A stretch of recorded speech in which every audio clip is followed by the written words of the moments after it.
昨天导演易小星发文称，他乘坐的从外地回北京的航班降落时碰上极端大风天气，飞机抖得跟筛糠一样，他20年飞行经历里都没见过这场面。首次降落时，飞机在离地面很近的地方左右漂移，都失控了，机长反应超快，紧急复飞拉升。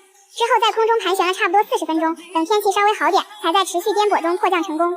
一落地，舱里乘客都激动鼓掌，劫后余生的感觉太强烈。生死关头，他直接给制片人发遗书，就怕自己有个万一。同机的胡先煦和邓家佳也被这场惊险经历吓到了。胡先煦回应说，确实吓麻了，隔着屏幕都能感受到他的惊魂未定。邓家佳则相对淡定，说自己还比较冷静。